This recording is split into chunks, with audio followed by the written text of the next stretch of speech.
we get experimental science. We're curious, non-judgmental. Well, come on in, y'all. We are at a nature park, state park, in fact. And if for those of y'all who have been with us for a long time, we were here last August. Not have seen this place, but it is the other side of the island. So if we look at us and the beach, that way is the Gulf side, facing inland. A little bit, right? Cast the Dreamer high. It is really cool trees. We should also be able to find some pogos today. Yeah, you guys, the trees are iconic of Florida. This part of Florida, at least. I love these pines. There's 7 different species of native pine here, and unfortunately some of them can be really hard to tell apart. If we have time, maybe we'll try to give it a go. But based on the fact that we are in sand dunes, I'm willing to bet that most of these are sand pines. Fair chance they're the ones best suited. But there's actually... All right, I'm going to start talking about pine trees so we can just change the subject. I'm going to just... Or I'll talk about... Belinda's Tell us about pine trees. Okay, all right, let's talk about pine trees. You guys, pine trees are so freaking cool. They're gymnospores, and so they just rely on the wind and whatnot. And in order for all of this to disperse, but they also have all of these cool tricks about... They don't have time for pollinators. They're not going to wait around for pollinators, you guys, to do what they do. So when you think of a pine tree, you might think of pine cones. But most pine trees create both male and female pine, and they're just distributed differently on the tree. So the top of the tree is going to be female pine cones.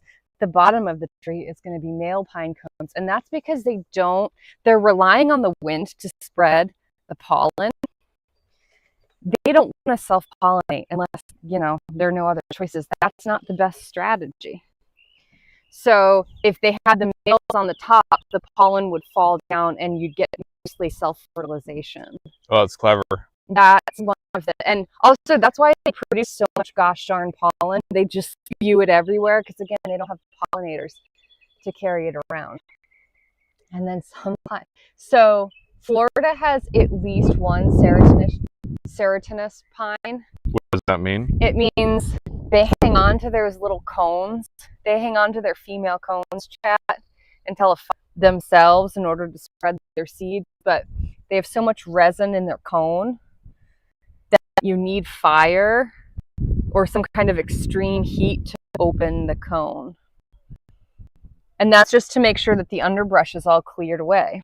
It's clear ground ready to have new seeds, which is really cool. And I was thinking, so the pond pine definitely is.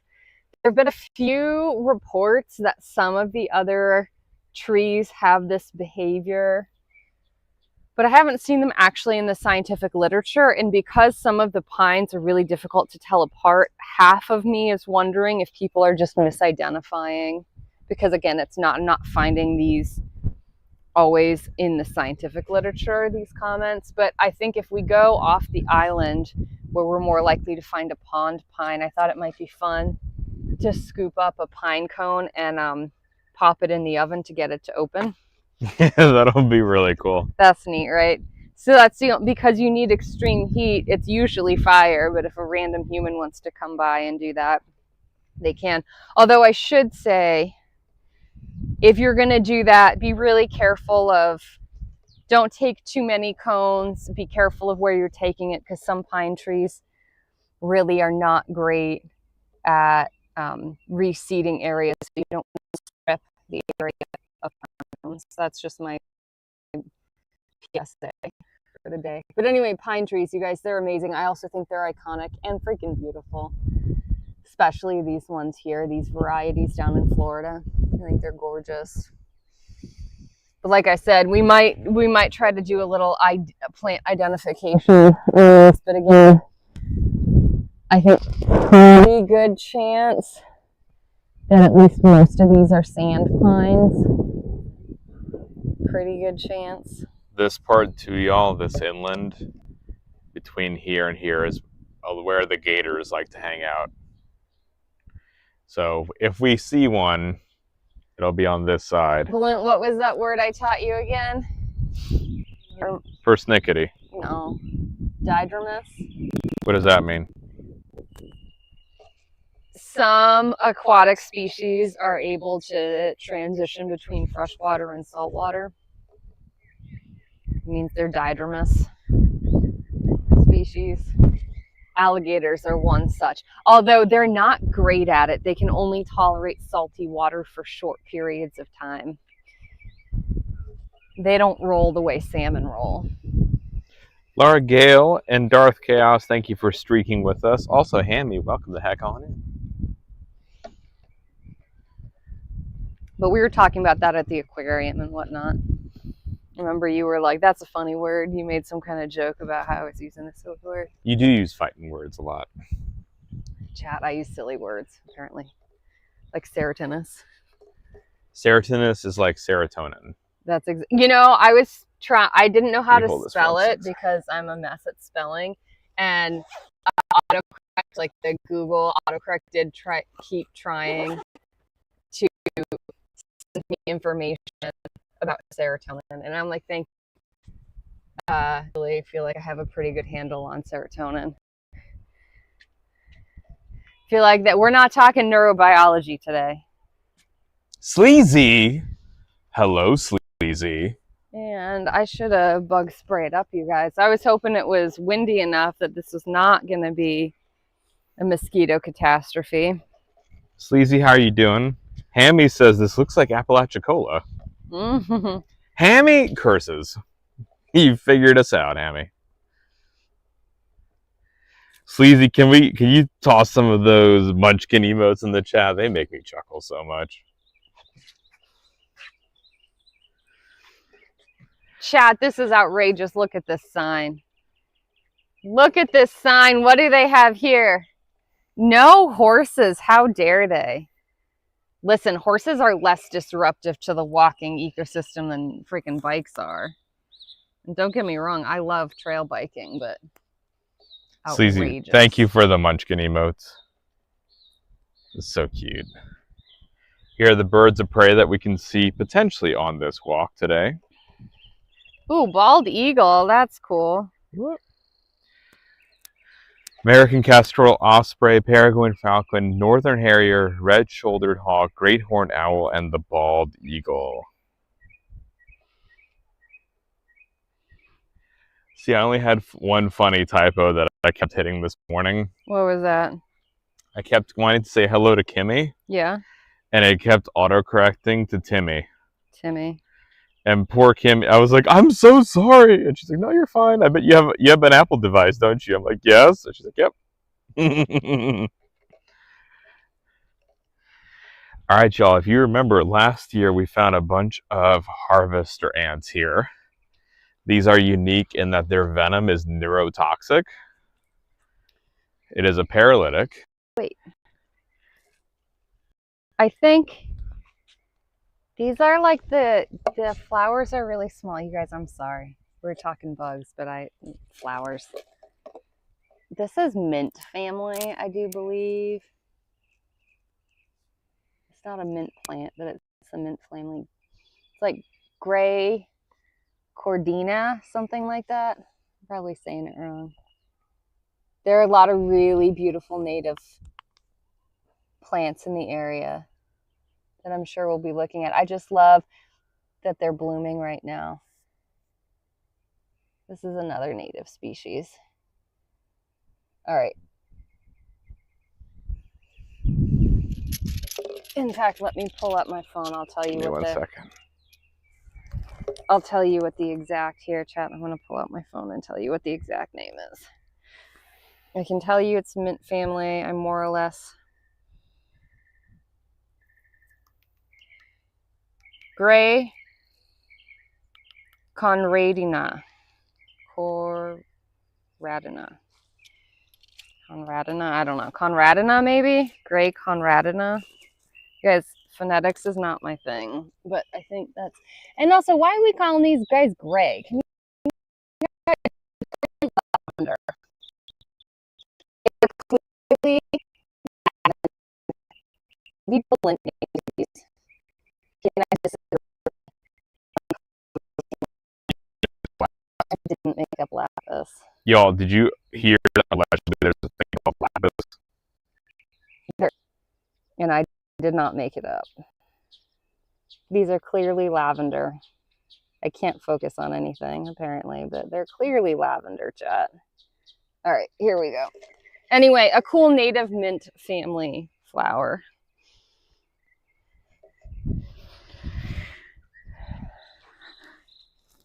What did I say? Gray Cornradia? Yeah, I grabbed the sample. Oh, wait. All right. These are brighter purple. I'm sorry. I'm going to let this go in a second. How dare they call these flowers gray, though? Let's look at this. No one can argue with me on this. Watch, the colors like not properly going to show up. Exactly. Look at that. There we go. Tell me that's gray. How dare they?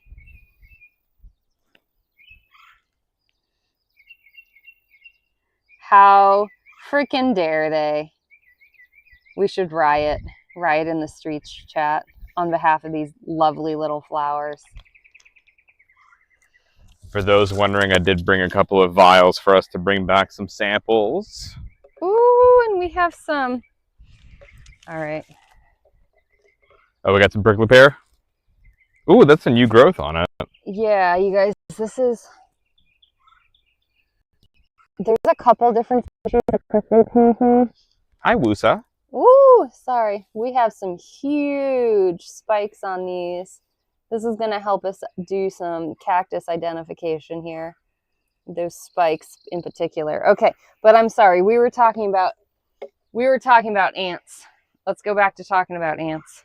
Well, we're not at the pogos yet. We can try to find whenever we come across them. Last year, that's the one that we found heavily, y'all. So their nests are really interesting and easy to ID because they build a little mound around and clear out all the vegetation around it. The suspicion, although unproven, to me being satisfactory, is it's for flooding purposes, like to keep the water out. We even last year found their trash pile nearby, which was pretty cool. So again, they're very clean. Munchie is taking a nap, Wusa, with Grandma and Grandpa and Auntie. But Munchie will be with us tomorrow, right, Lita, for the aquarium? That's tomorrow? Not aquarium. I think Research we were center? thinking probably not, but we have to talk to your family. Okay. Yes, a nap, but she didn't have a carrot today. She had yam.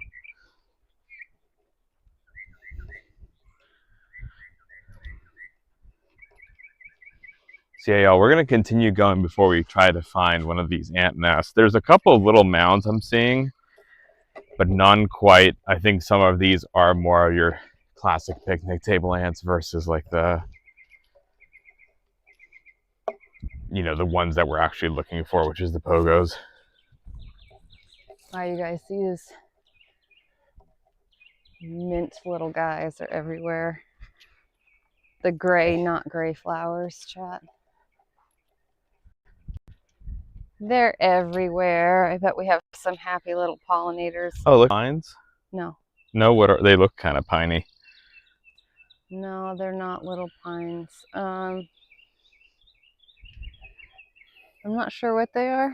We can look it up. The little pines actually, like, they still have similar needles, the little ones. We can probably find some small pines. But let's see.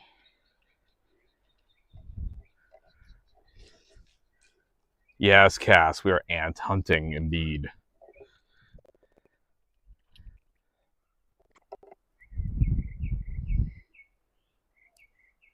We do have a neat app that could do some work too. Yeah, I need to get that on my phone. I have it on this one if you want to use. Because if I don't recognize it, just like recognize it, then I'm kind of helpless. Conical Bells and Reese Cup, welcome on in, y'all. How are y'all doing today? I have this one here if you wanted to try it. Yeah. It's the Seek app. It's by iNaturalist, y'all. I think actually, Sam, you told us about this, right? Hi, Smikes. Smikesies.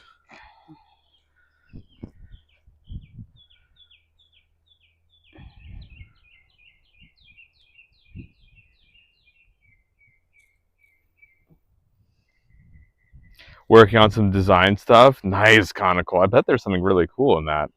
Class is dicots. So not really? Well, hang on.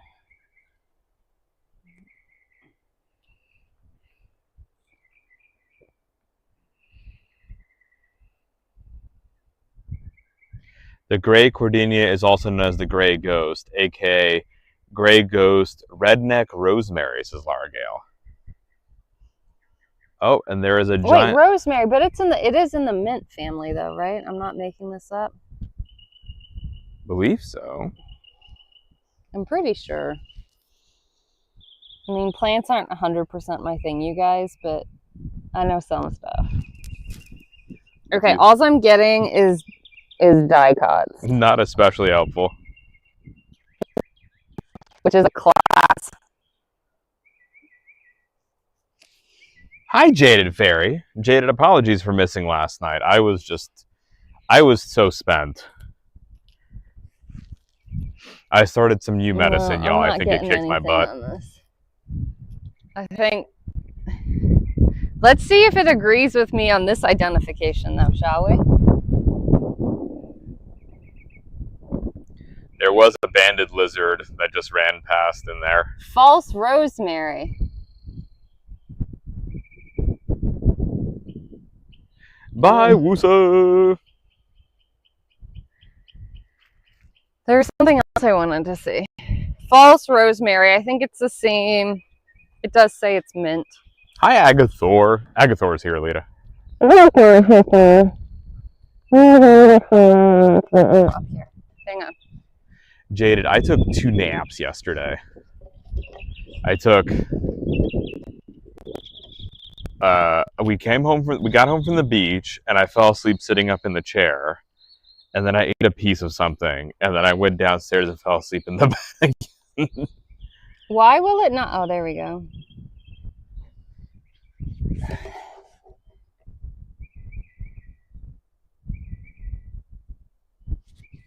Okay, it is a nettle, which is what I thought because of all of these little spiny bits. Oh, sorry. I wasn't sure what kind of nettle, you guys. These are nasty little creatures. They're beautiful. It's a spurge nettle.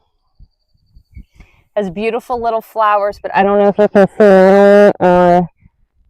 or the bundle's spiny, but actually even some of the mature leaves have, actually all of the leaves, even the immature ones, have these nasty spines. I would not want to mess about. So based on, I thought we were a nettle, but I didn't know what type. Sloppy Salamander, hello. Reset the mics. All right, off.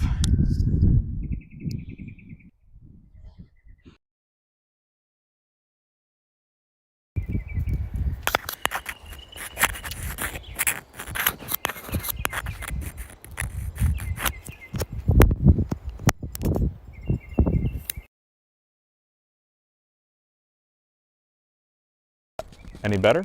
Are we fixed? Are we fixed, chat? Reiko, welcome in. Is that better on the audio, y'all? Lita is running away. Yes? Okay. Thank you, Hammy.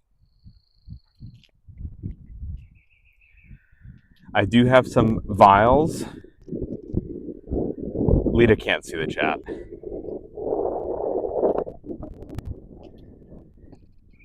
I do have some vials, y'all, for some specimens to bring back. We already grabbed a few flowers.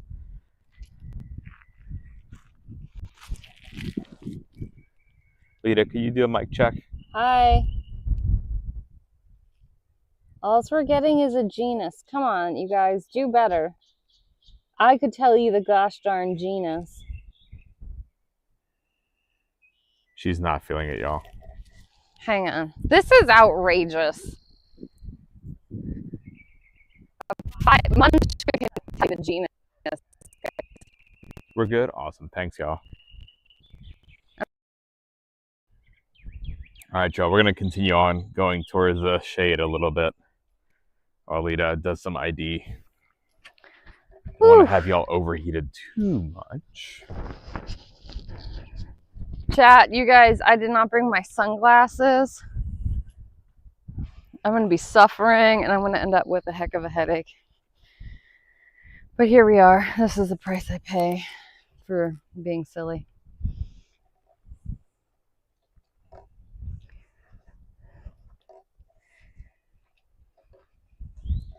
It's a safety feature, says Sam.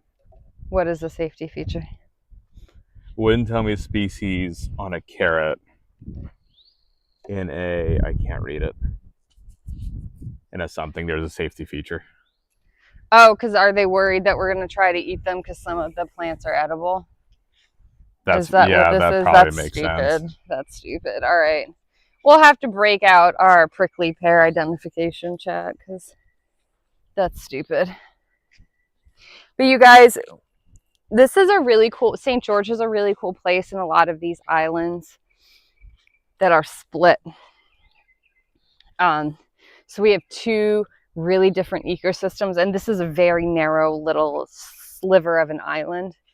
But you get some really interesting intersections of ecosystems, because I think as well, we're going to do a closer, we're going to do some estuary sort of investigations, which is a really unique ecosystem. But just to the left of us, I think you can appreciate the plant life is different.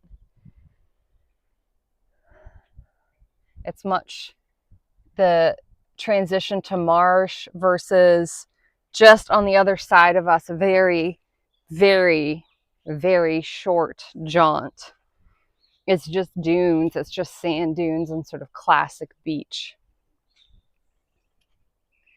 Really interesting, also really diverse. You can find so much more biodiversity here. We've got your typical not harvester ants, picnic table ants coming out. Let's see.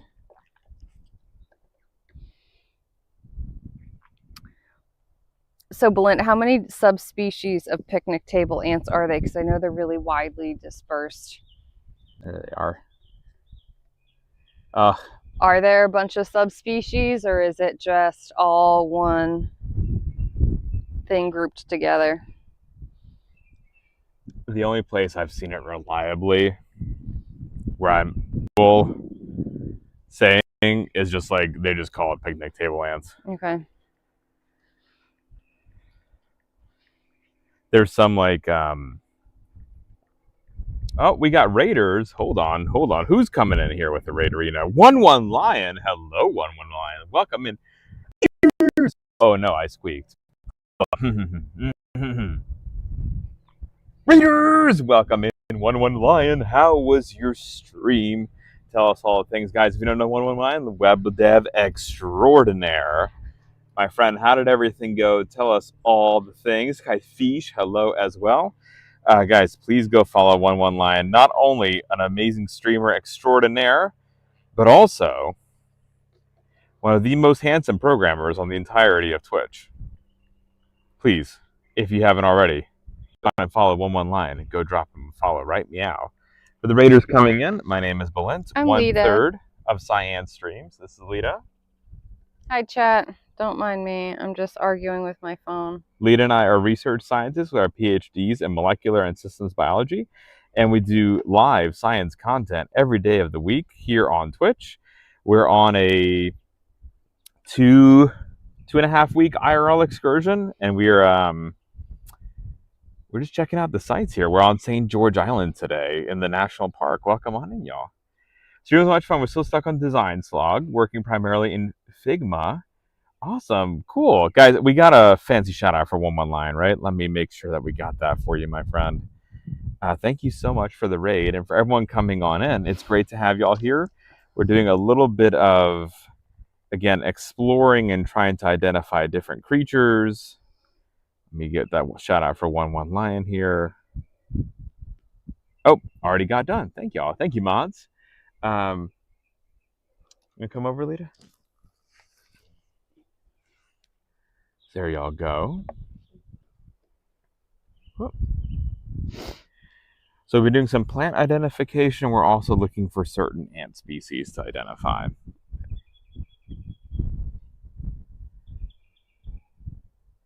Conical Bell's Munchkin is napping at home. Although she did not have a carrot. Is the pavement ant the same as picnic table ant, or am I misremembering that? I don't believe it's the same thing. It's not the same. Okay. Because the picnic table ant has a bunch of other sort of cool names for it, right? Yeah.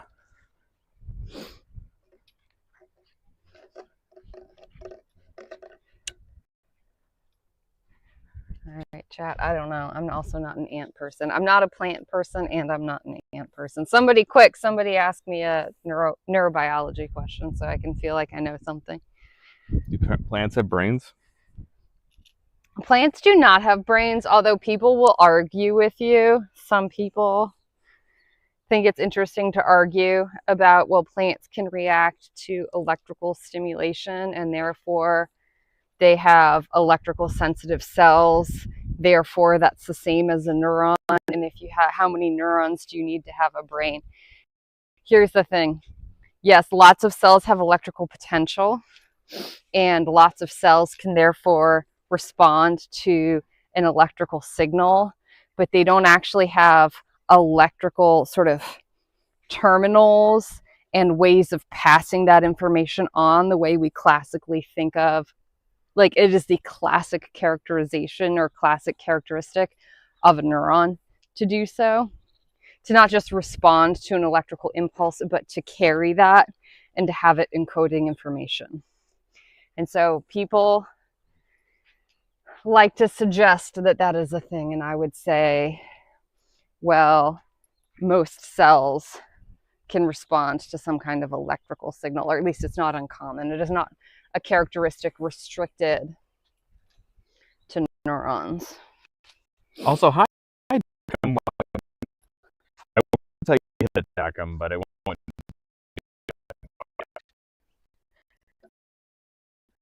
So there's a lot of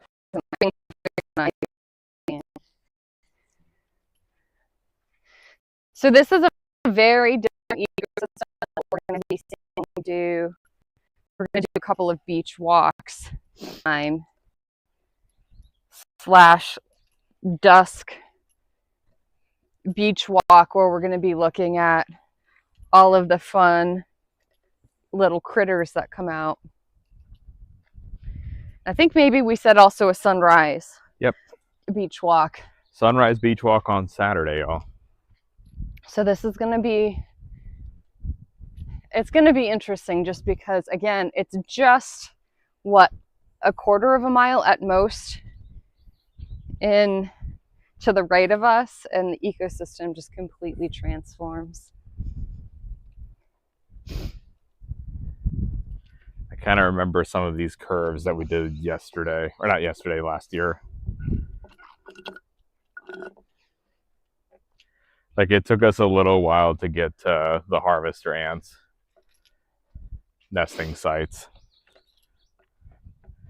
I haven't seen any yet. I wonder, it shouldn't be seasonal. Well, it would be a little seasonal, right? He's in there, y'all. She.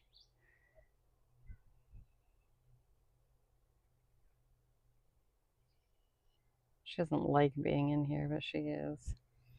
Those that are... Oh, here we go. Oh, found it, chat. So perfect. As we have a low bit rate, there we go. It's back to live. There is our harvest ant nest. You can see a lot of activity going in and out. You can tell the difference between soldiers and nurses. We do have a few soldiers out and about. I don't know if you can tell that one. Yeah.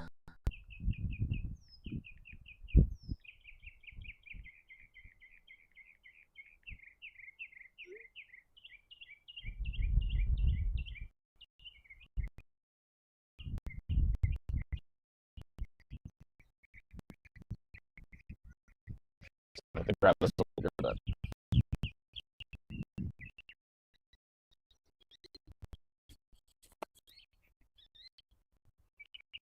Chat, are we back? Sorry, I can't tell. I don't know if reception's better or not. We're kind of in and out of spotty reception, so we're going to try for a minute to see if we can improve things. And if not, we're going to just regroup for a minute and find another place that has better reception. We did want to hang in this area because it is so unique. And this is really the one place that has not been built up on the island. It's a state park, which is great.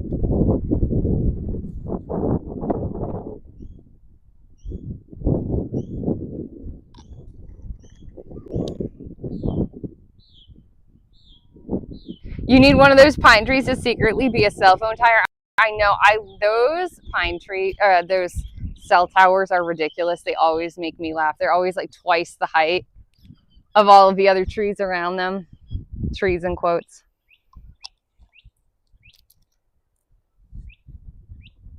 Antennas, yeah, we do. We do. Did you find a soldier, Balint? No, let's keep moving down. There were some where I was looking through the camera. Yeah, I saw them. All right, guys, Balint's hoping to get,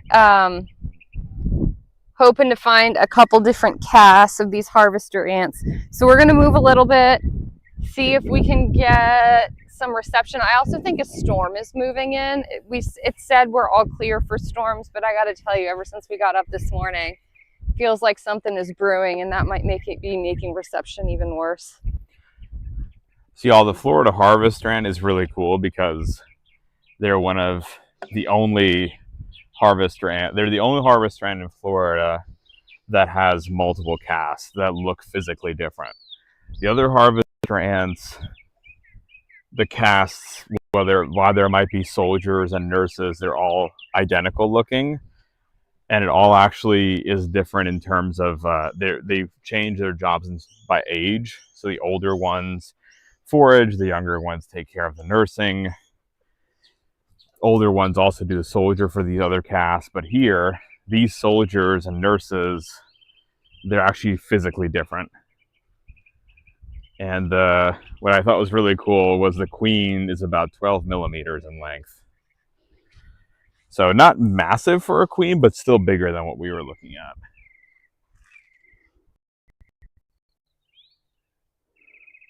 I think the wind might be better than last year's mics just because we've got the mics too. I feel like the mics have been making a nice difference. At least I hope so. So chat, I was just checking the pine needles. Let me show you guys. All right.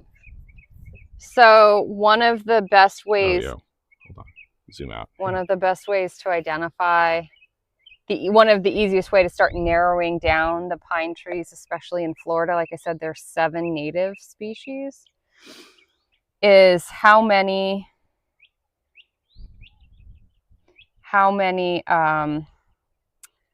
needles are growing out of a single spine.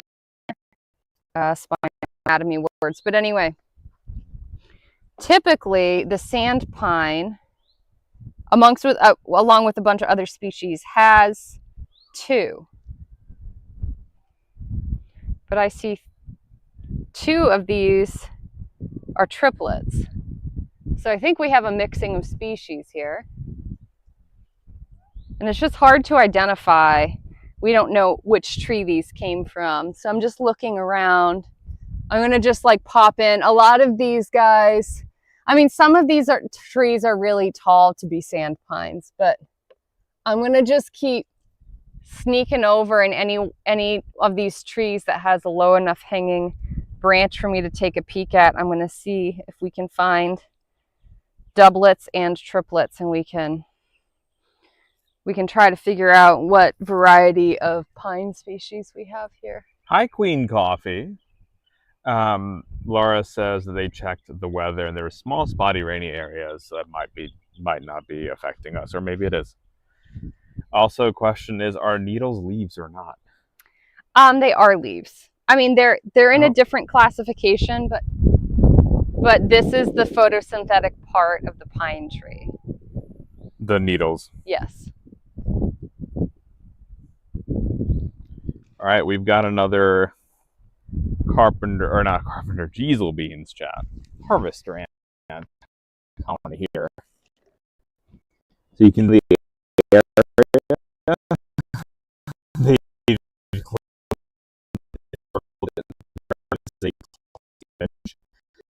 These, oh my goodness.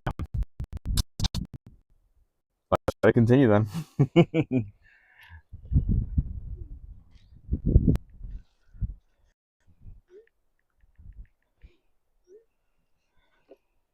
And back at live. No, we discovered and thought that maybe the stream doesn't like it when the camera is tilted down towards the ground. It could actually just be that reception is so borderline that just getting closer to the ground, not like physically bringing the phone lower, is actually reducing reception. Right? Has anybody done this maneuver in a long time where you like hold your phone up high in the air trying to look for signal? Or is that just me? I thought that was a 90s thing. I mean, right? And sort of the Faraday cage.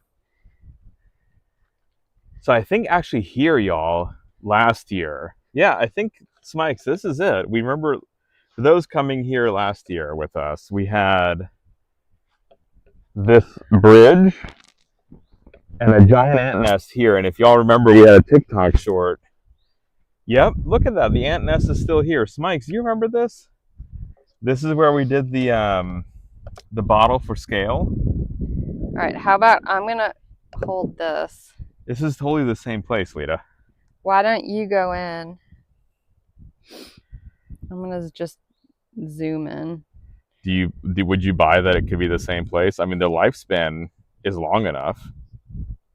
How long was the average duration of a queen's reign for a harvester ant? About 10 years. 10 years. So we've got all in this circular area. So they clean that out. And this is a common image that you'd find for harvester ants. Here is their trash pile. This much looser dirt area. And there we've got a soldier too. Oop. Did I get him? Her. I did. So she's got a much bigger head. Hang on, sorry, let me... Wait, come back. I'm trying to not move things around too much for chat. It does not want to focus today. Focus, camera. She's very pretty. Why don't you bring her up here? Her stinger is out. Oh, her stinger's out, chat. I don't know if y'all can see the little stinger bit is out and she's trying to inject me.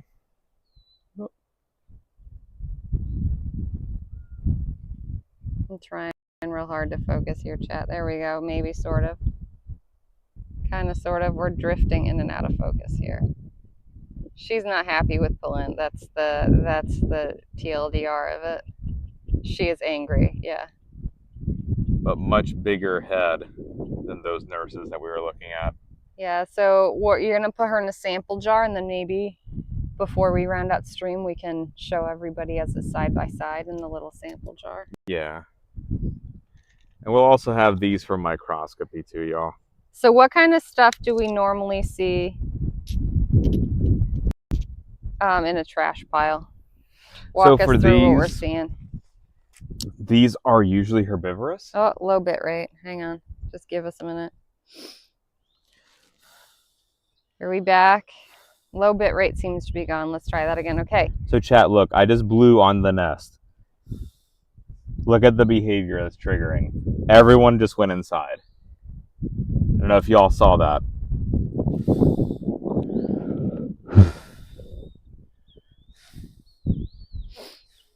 So they're sensitive to CO2. Is that what they're not smelling ants on your breath? It's just the CO2 that makes them think that you're a predator? Exactly. So it's a neat way to trigger everyone to go back into the nesting site and trigger some kind of like, you know, they're much more nervous now. They'll come back out and it won't last long unless you keep doing the breathing behavior, but see, it's a much slower and out in and out.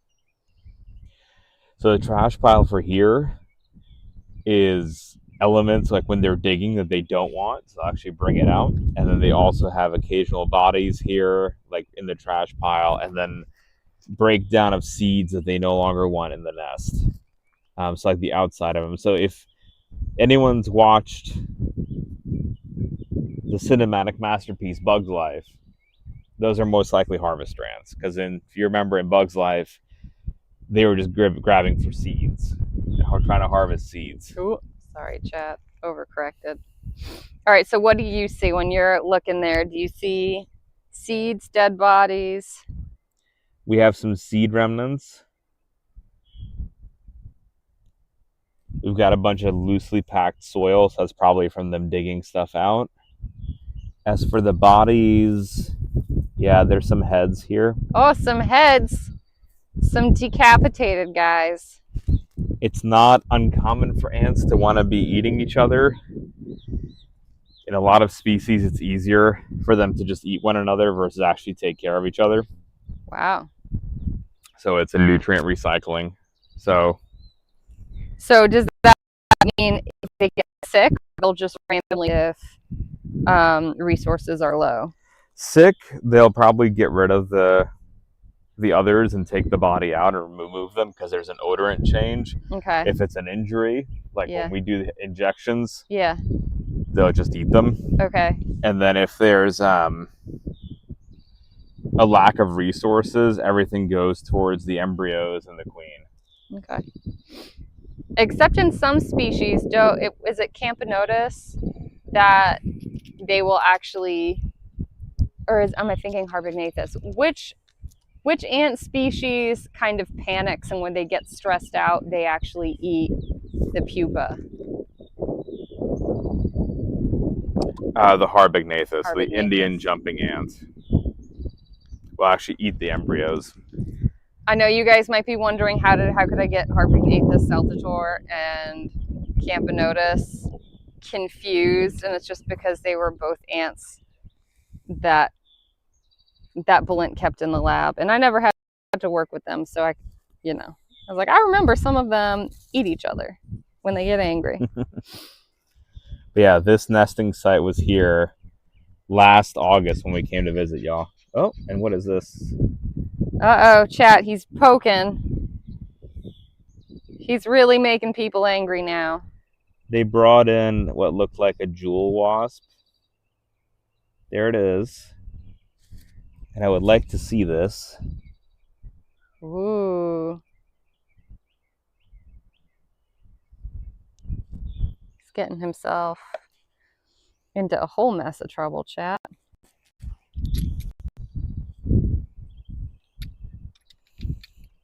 You guys have heard of kicking the hornet's nest? This is not poking the sleeping bear, but poking a harvester ant nest. Also not a great idea. You will regret being stung, yeah. I lost it. That would have been really cool. They had a very metallic looking creature that they were bringing out, or I guess in. So you said they're mostly just foragers off of plants and whatnot, but they will opportunistically feed on, yeah. Do they have to be like either dead or recently injured insects, or will they team up and get will they team up together to take down something bigger than them? They'll get something bigger, but it needs to be injured. It needs to be injured. Okay. Their venom is a paralytic, so they can kind of finish the job. Wait, they're still taking it in. Oh, there it is. Yep. Did you get it? Oh, sorry guys, Yep. You're looking at a shoe. We did. Let me zoom back out. That's the quality content you guys come here for, is me zoomed in on Valent's shoe. Here, let's bring you guys back up. We have stolen their lunch, chat. Not just their lunch money. We poked their nest. Low bit rate.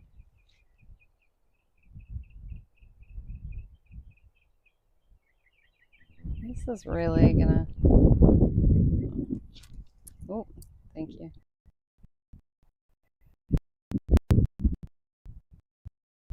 Focus a little bit.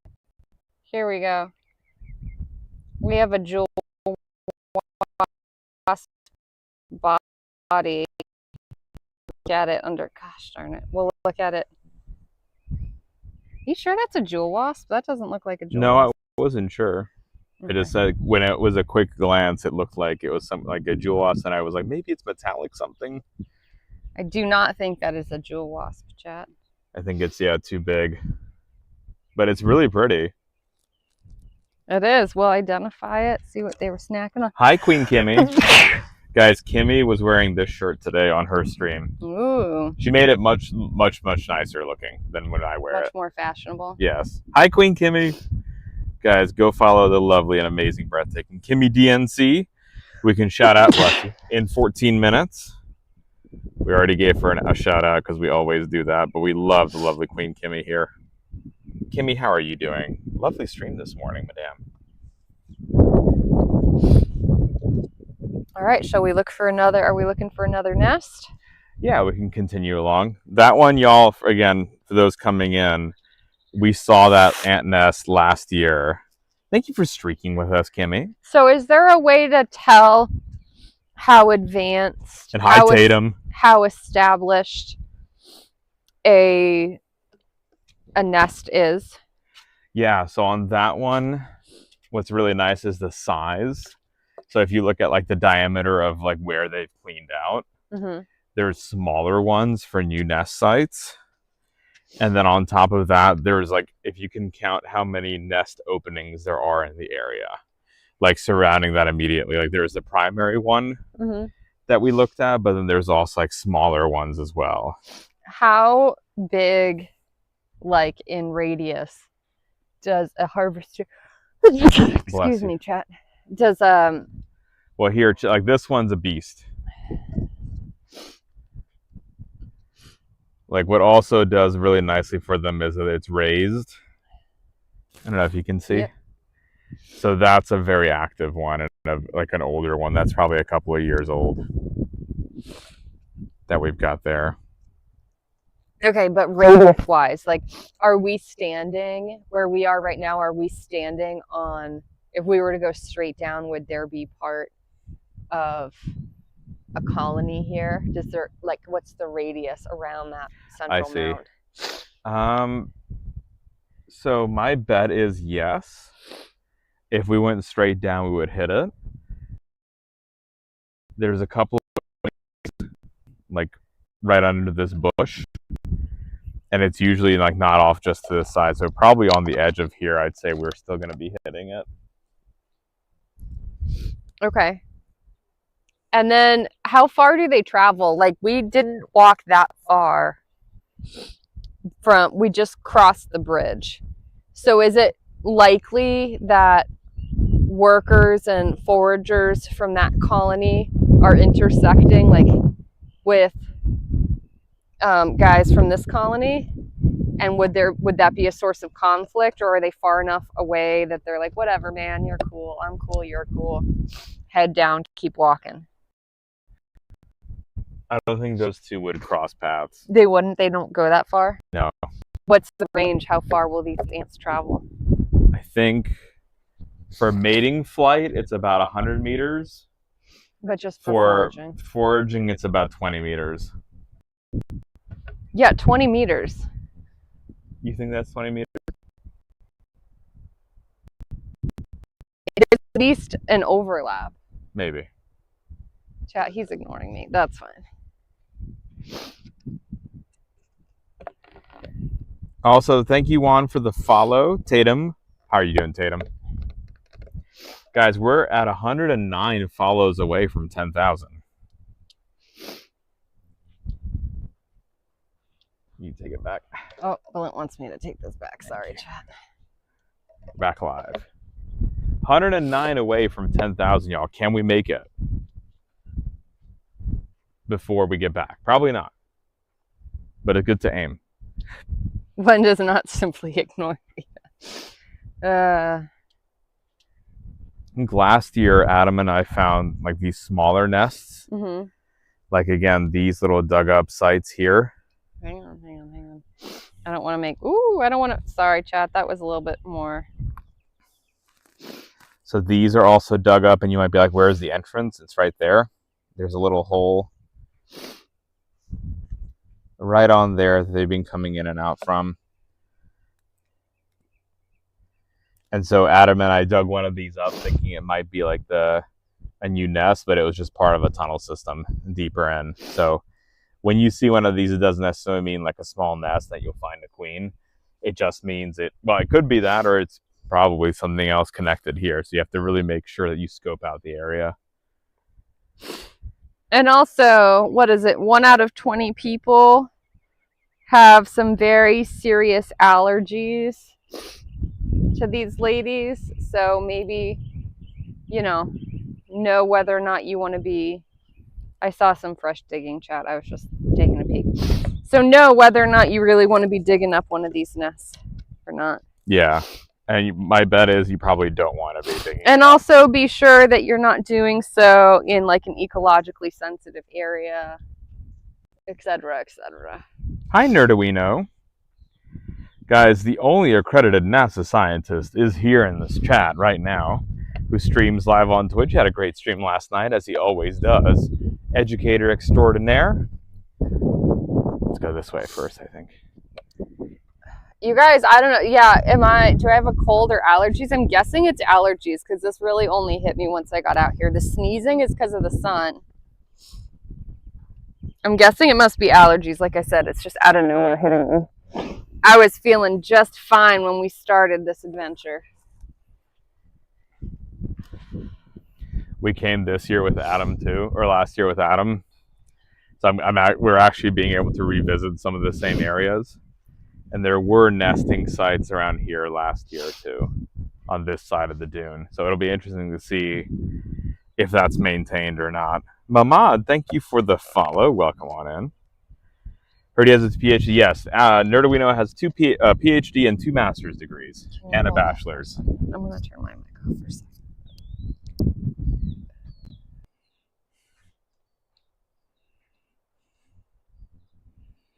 All right, y'all. Let's continue looking and seeing if we can see any other openings. And me not fall, because that would have been mildly unfortunate.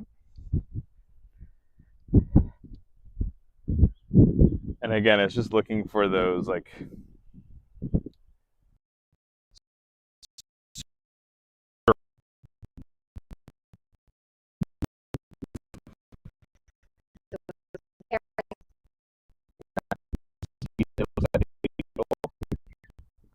like some kind of grub. They really are going after a lot of other insects.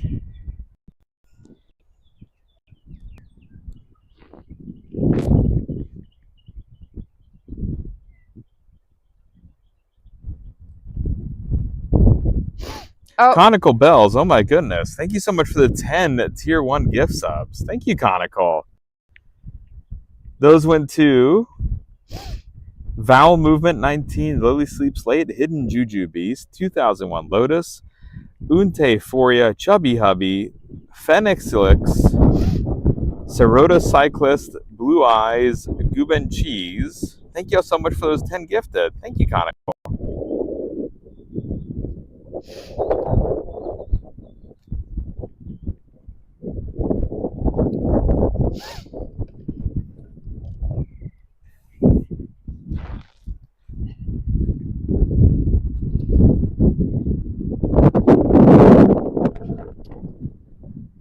We're getting closer to y'all to the water on the other side, like away from that beach side.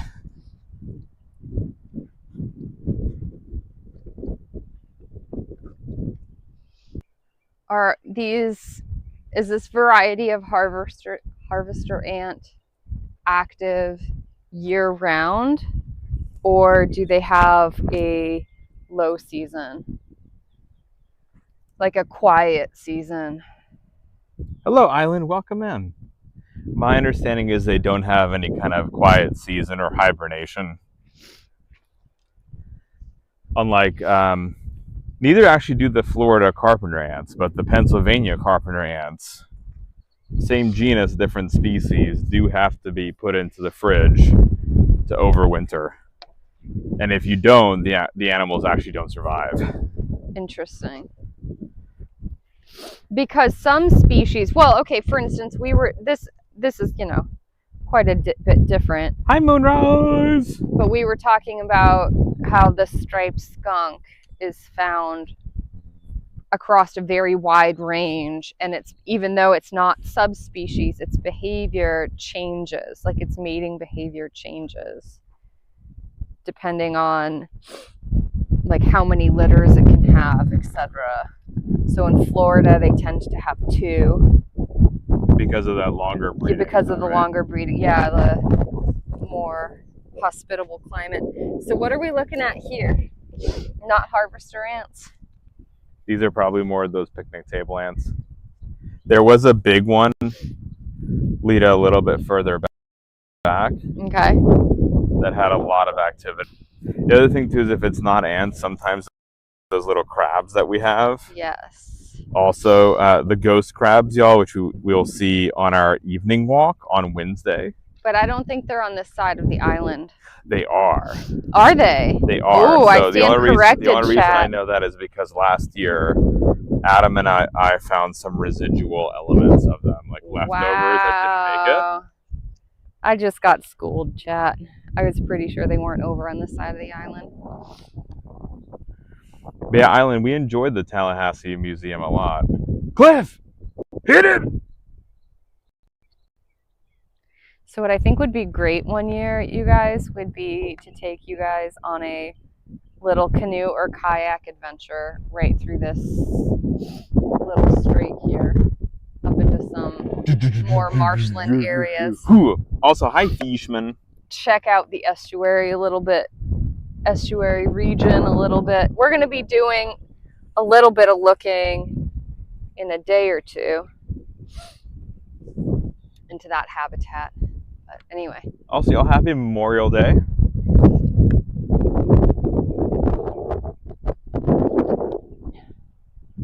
What do you say we go check out this area? Let's see if reception holds up. Yeah. If it's like last year, it should still hold up. If y'all remember this, where the bridge that we were about to cross last year is when the gimbal died. Oh, no. Oh, there's a placard here. The Japon.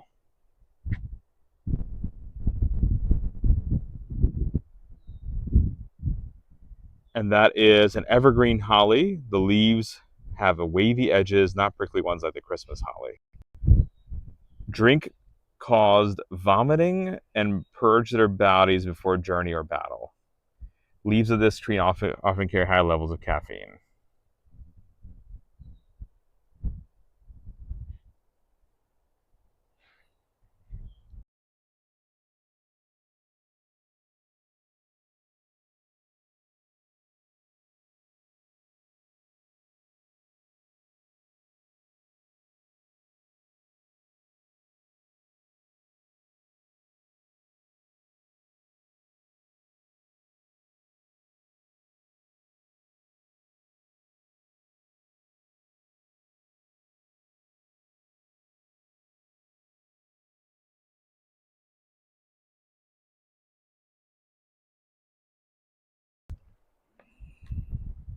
I wonder how that even started, Wincing.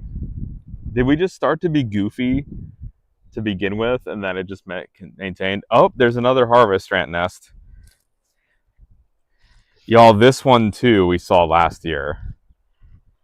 Because I remember after the bridge there was another one. This he remembers, chat. Individual ant nests he can remember.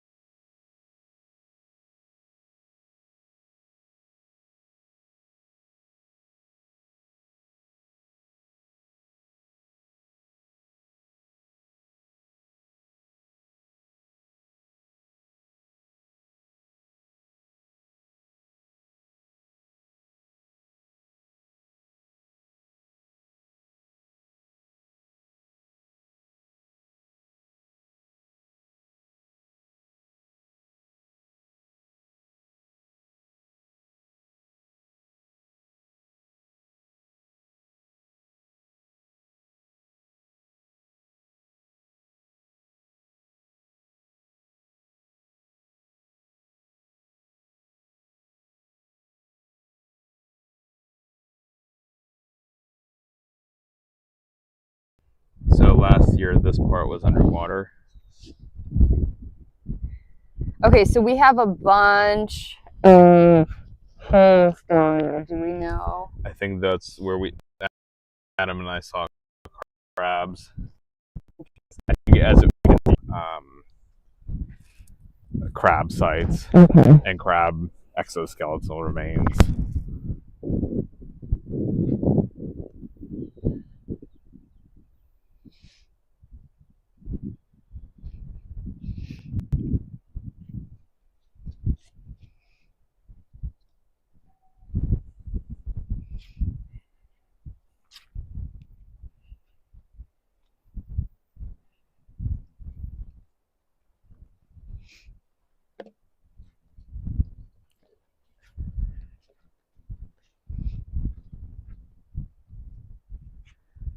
Yeah, see how much deeper the water is, just a little bit ways down. Y'all can see that. That's more how it was last year when we came. You guys, it's hard to overstate how important this kind of ecosystem is right here. The marsh grasses. We have some important flowers over there. Wish we could zoom in, but I think we'd have to wade through a lot of marsh to get there. Oh, yikes, yeah. I'm hoping maybe we can get a closer up because those are two sort of foundational, the grasses, and then those guys are sort of two foundational species for this little area. Ghost crab ghosts, exactly. We did, yeah, there were a lot of the ghost crab remains last year, this area. And ghost crabs do become a lot more active at dusk and even into the night. Oh, hang on. We have ants going after a... Is that a crab? No, that's a...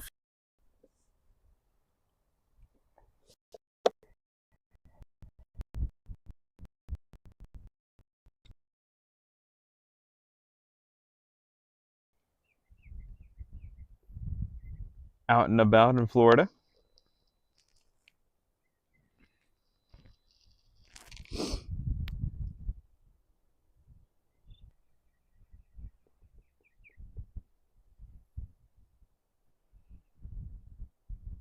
There's the location of some of the crab nests. All right, I got a cool video. We'll post it so you guys can see what's going on. Hi, Optic. Maybe we'll make a tiny little short or something out of it.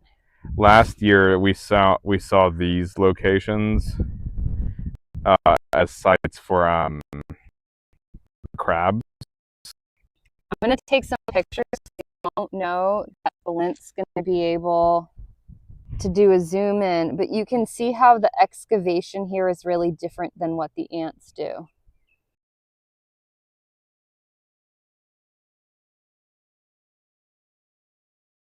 But Lita's looking at a different kind of excavation, y'all, in the soil. And that is because it's a different creature doing it, not our harvester ants or our picnic table ants.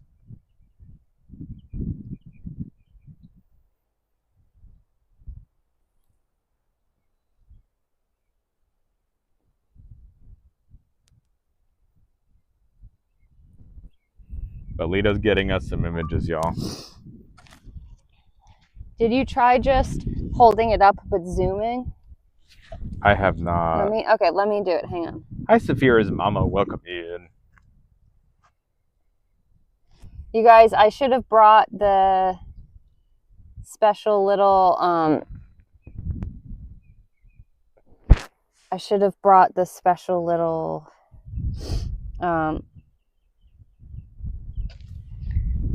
lens that we have. Let me see. The zoom lens, yeah. Yeah, this is really cool because I'm going to ooh, we have some big stuff going on here too. I'm sorry. One more time. You guys, we have a bigger crab. Even bigger here, Lita.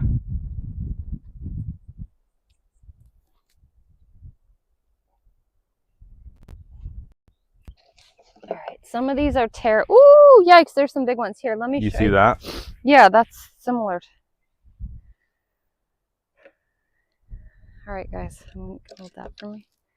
Okay, you guys, this is a totally different kind of excavation that we wanted to show you. And I'm going to try to not, maybe these bigger ones.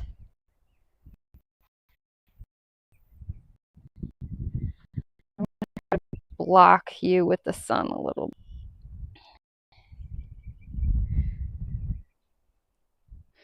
Do you see the little bundles of sand? We have really big bundles for a big crab or for a big den. And then we have little itty bitty tiny bundles for their proportionately sized excavation. Really different than what we were seeing with the ants, right? The ants, it was all just really loose sand was the indication that there had been excavation. This is different.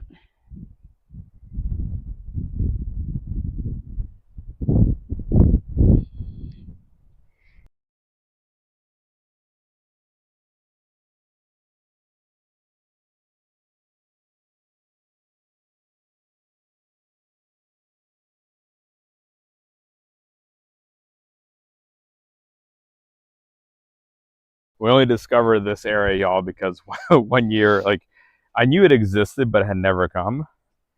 And then one year, Lita was like, we should get bikes. Okay. I always want to bike everywhere, chat. That's always what I want to do on vacation. What do you want to do, Lita? I want to go biking somewhere.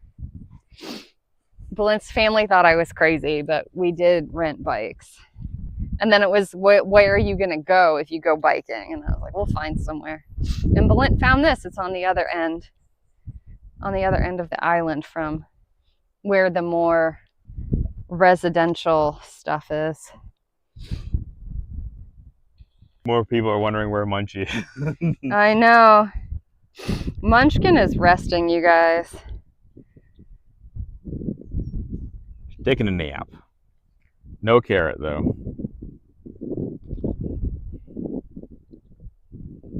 She did have yam. I know, y'all, it's not the same.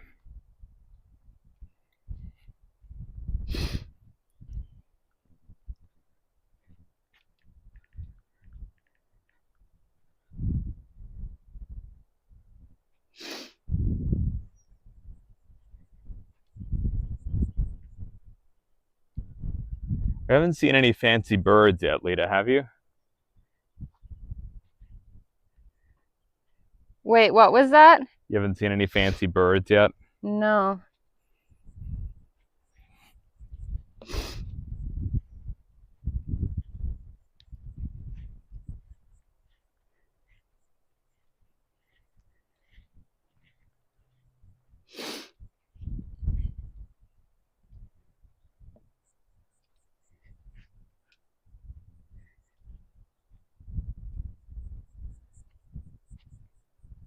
So it's possible that these aren't ghost crabs, because I'm not sure ghost crabs eat.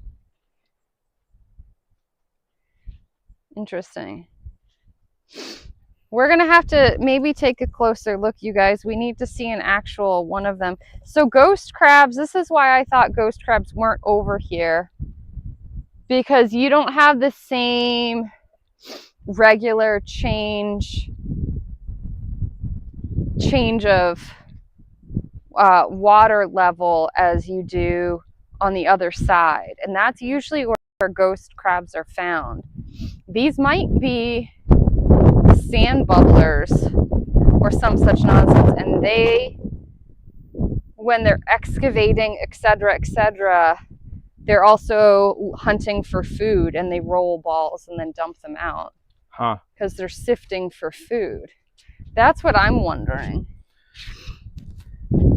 That would be interesting then, because I think the one we found last year, it was like this really light color, like the Yeah, white. but see, I did just see a body back there that just superficially, it wasn't a complete one, but superficially, you could have easily convinced me that was a ghost crab. This is going to take some investigation, chat. Might have some carpenter ants or termites in there. They're a pretty flower.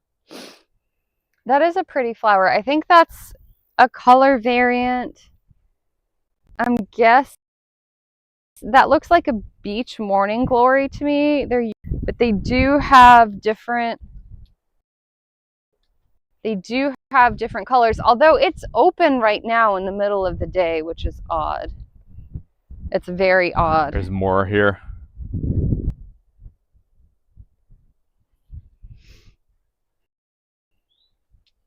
And they're all open, which is very strange.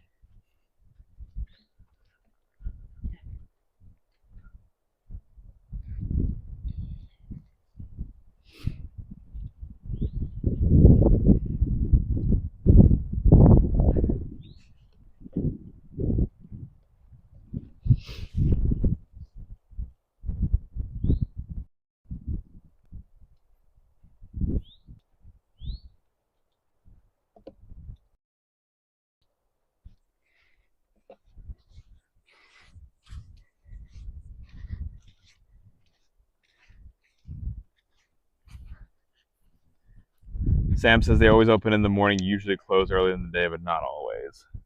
Yeah. And it is a more forested area, like a more protected area. I think the ones that are straight on the beach are probably a little bit more sensitive to it, but we're just going to keep our eyes peeled for other cool. We're going to take a closer look at those, I think, on our beach walk, because there's a whole bunch of them spread about. They have some really cool biology. They're really sand tolerant. Oh, gosh, of course they're sand tolerant. They live in the sand. They're really salt tolerant, which is why they're able to live so close to the ocean. You guys will see they're one of the, along with a few of the grasses that help preserve the dunes, it's the beach morning glories. And not only are they salt tolerant, so they can live close to the water, they also rely on the water for seed dispersal. It's a really unusual strategy compared to, you know, wind dispersal or relying on animals. It's a bit more unusual.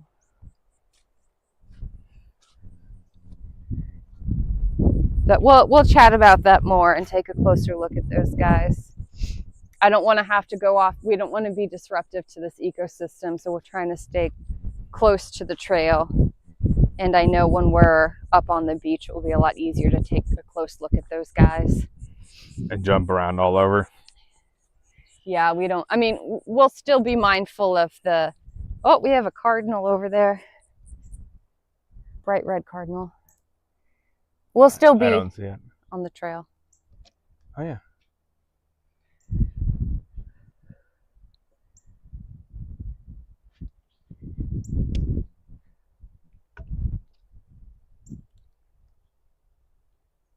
Let's see y'all if we can do a little. Here we go. Woo.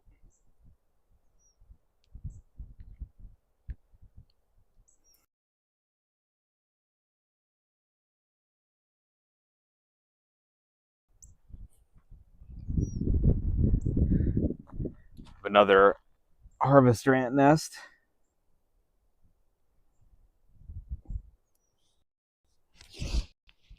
can see they're going in and out.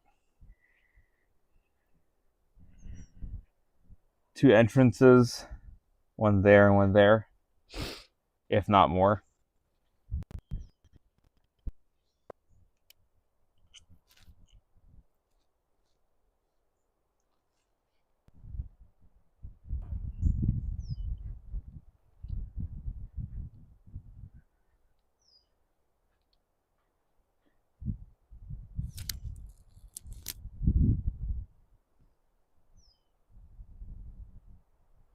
How big is that nest underground? Brianne, that one's probably a bigger one. There's roughly, you can get it in terms of the size estimation besides like how big the diameter is of the upper part of the nest. And that one was a decent size, nothing too gigantic, but enough to be like, all right, there's definitely something there. In terms of depth, doesn't seem like it's the two deepest kind of nest there. Black needle. Grass-like perennial plant grows 4 to 7 feet tall.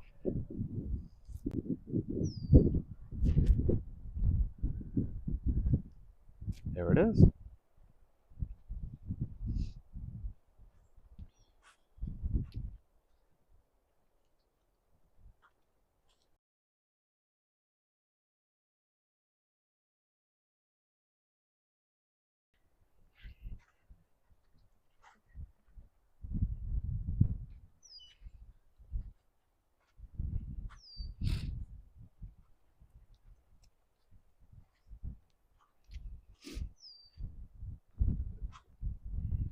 Hey, Blunt, I'm thinking it might be cool to do a little, we can keep walking. Oh, okay. I think it might be cool to do a little rundown of all the different crab species we see. We could at least do a few shorts or something at some point. Little compare and contrast for everybody. That would be pretty cool. Yeah. Could zip back over here later in the week if we can't find any more of these guys on their walkabout.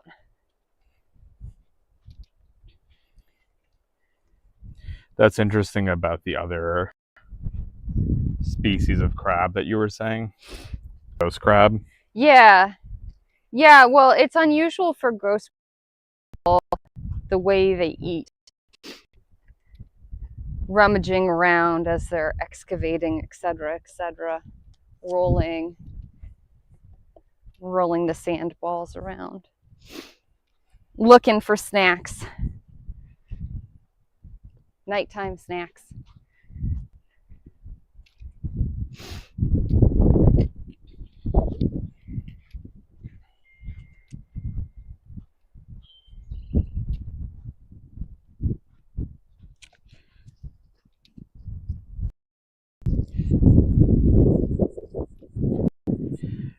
All right, y'all. Allegedly, we are back. Y'all can let me know how we're doing. We're going to start heading back. I think we both underestimated the amount of water that we need. So we're going to go get some water. But I'm glad that we were able to get out. Hi, Humbler John. And take a look at all the, there's a lot of unique things out here. Again, the plant life I thought was really cool to be able to check out. As well as we got to check in on last year's harvester ants, which again is really cool, y'all, that if you look back at last year's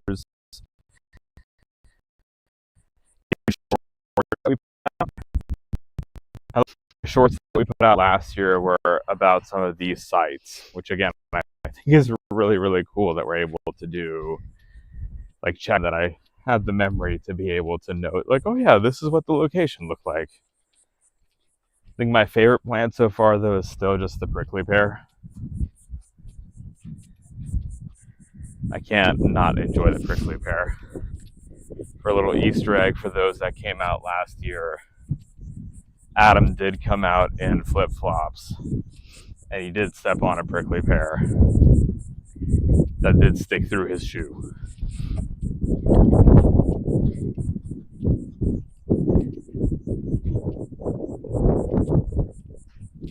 And then again, yeah, I think what really y'all haven't seen yet the beach side of things, but the differences in the ecosystem. Right, so like this inner portion here and the creatures that live there versus on the other side is just so drastically different. It's just really cool to see those differences. And before we came over here to hike, I never really thought about it because it's such a thin island in terms of the width. But it's really cool then to see those differences. I'm keeping an eye out for the pine cones, y'all, to see if we can do that trick that Lita was saying, that we can make it open up in the oven. Well, I'm not sure that any of these, that I don't imagine that these are the pond pine. So I think it's unlikely that those species would be on this island. I think it might just be right across in Apalachicola on the mainland. We might be more likely to find them. I see. But also we haven't been doing a lot of identification. Those are the ones that won't be dropped on the ground. The trees will be hanging on to them pretty tightly because they don't want to drop them until a fire has come through.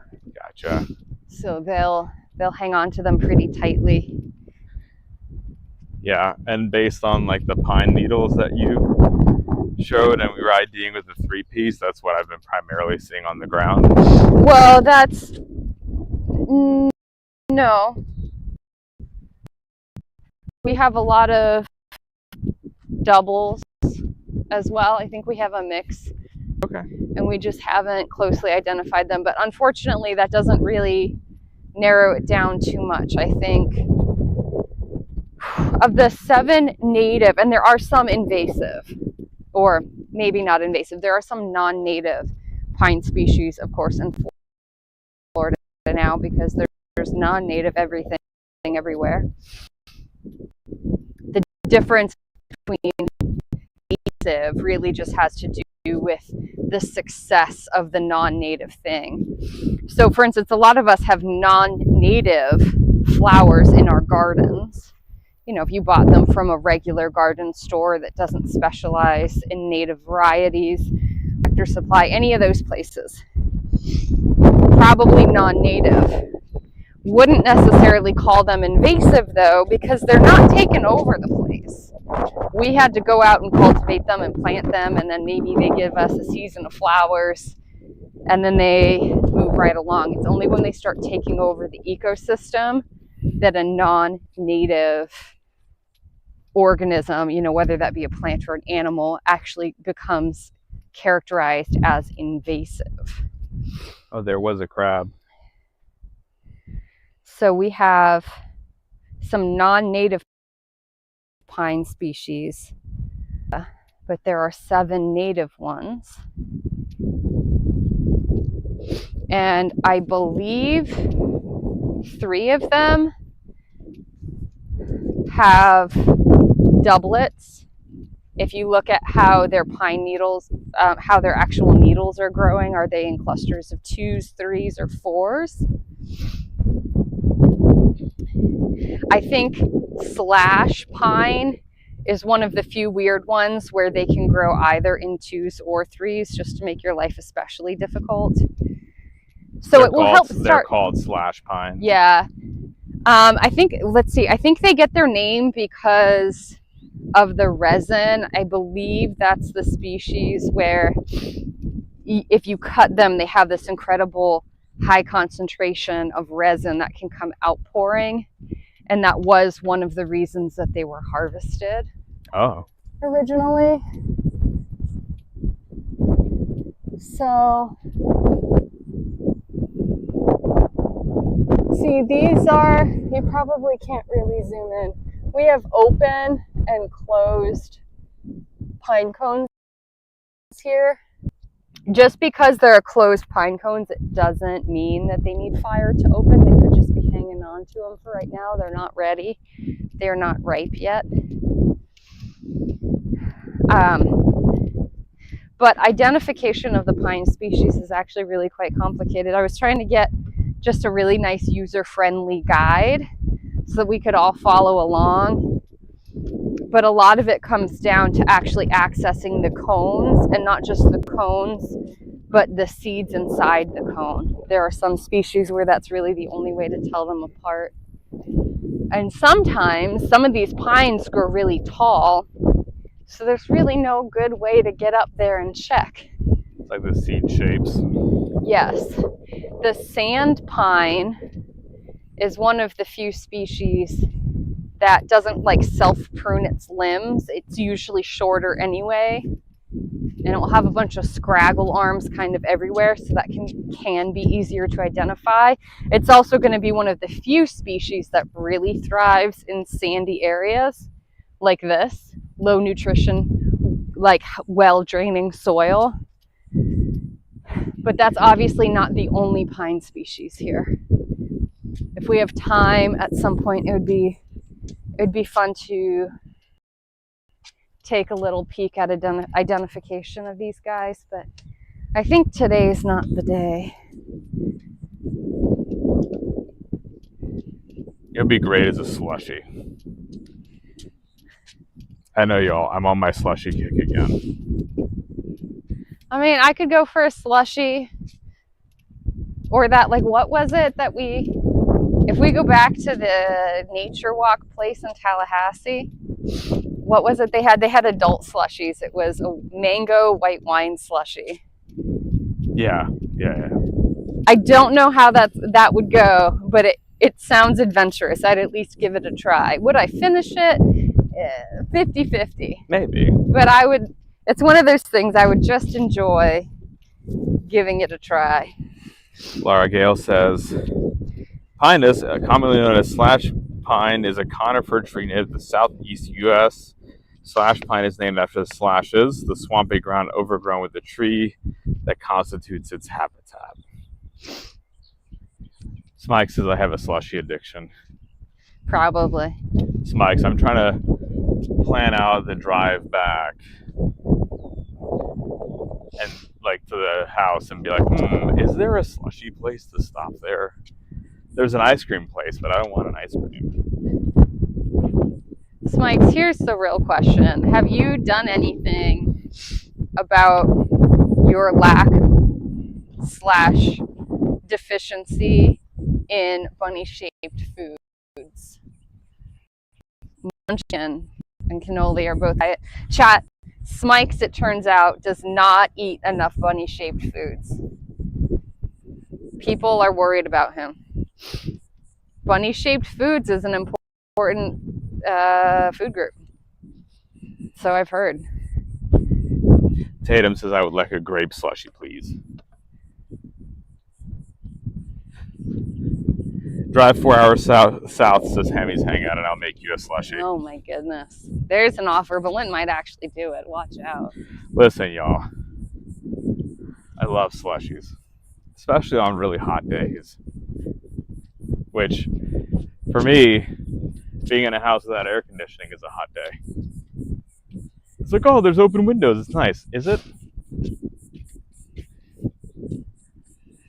I Blue know, slushy chat. for Laura Gale. Blue slushy? What is blue slushy? Is that like blue not blue cherry, blue raspberry? Yeah. I think I would like gourmet slushies, chat. Could we just make slushies with real fruit juice? Sounds expensive. I think I'd be more willing to consider drinking them. Hi, Thindoll. Thindoll, how are you, you beautiful soul? Humidity is my adversary, says Tatum. Tatum, my friend, what are you and I doing hanging out in the southeast of the U.S.? That's the thing. I feel like if this was this heat, but it wasn't so humid, it'd be much easier to deal with. Chat, he has no idea. Come backpacking with me in Arizona sometime, sir. For Winsing, it's 84% humidity today. Ooh.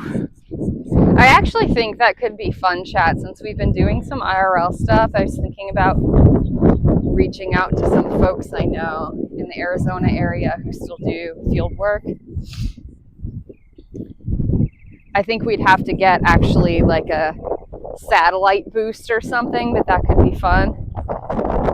Do a little backpacking and field work out in Arizona a little bit together. Could be cool. That would be very cool. All right, y'all, we're getting there. Swing by North Carolina and stop by the shop on your way home, says Optic. Optic, we're flying though. And if we drove to North Carolina on the way back,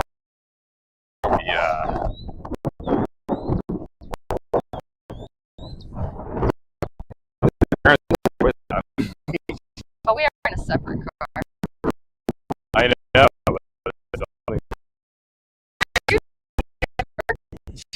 She's not going to be the rest of this chat if we just borrow her car. Yeah, Professor Anduza uses Starlink.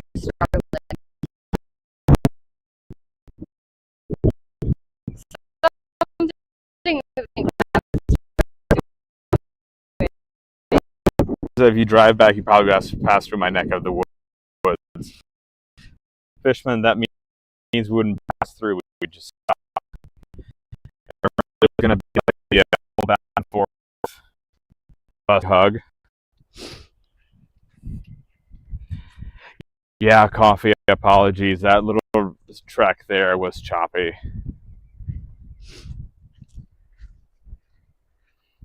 Tomorrow's stream we're hoping will be a little bit less because it's more central on the island. But we'll see. What is it tomorrow, Lita? That item was the lighthouse. Right? Yeah. Yeah, we might do a little. We're going to see where the day takes us tomorrow. We're definitely going to hit up. We're going to talk some estuary science. And then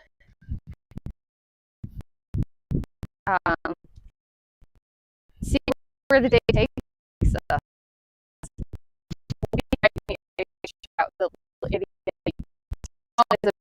And a little lighthouse that we might just take a peek at. There's supposedly all a museum in the lighthouse that I'd never seen. We're never there during the hours of the lighthouse. So what are the lighthouse hours? Like more like midday. Right when we'd be around. Thank y'all for bearing with us. The low signal at times. Again, luckily we have this anti-scuff bot that's able to keep everything from falling apart. Laura Gale says 77 here in Ohio with 54% humidity. Perfect day, Laura Gale, to go to the Cincinnati Zoo. But then again, that's pretty much every day is a perfect day to go to Cincy Zoo. Yeah, because they have indoor exhibits, outdoor exhibits, all sorts of stuff. The first day we went to the Cincy Zoo, y'all, it was pouring rain all day. Which was fine because the hippo enclosure was still open and it has like an overhang and it kind of cleared people out. Yeah, it was probably the best viewing day we ever got.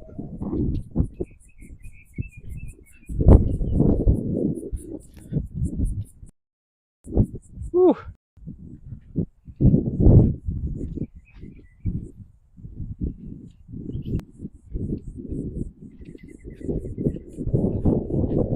Yeah, Lita, what is it that we're doing tomorrow for the party people? Like, where are we going?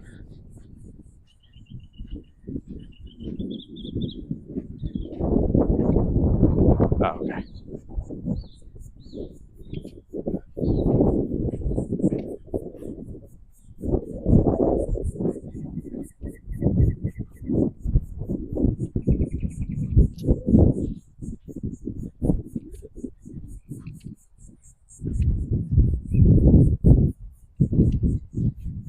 go, y'all. Coming back to the start of the trail.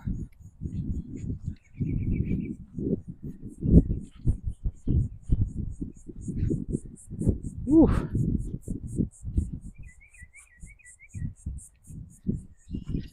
Ready for a beverage, Chad, and some air conditioning.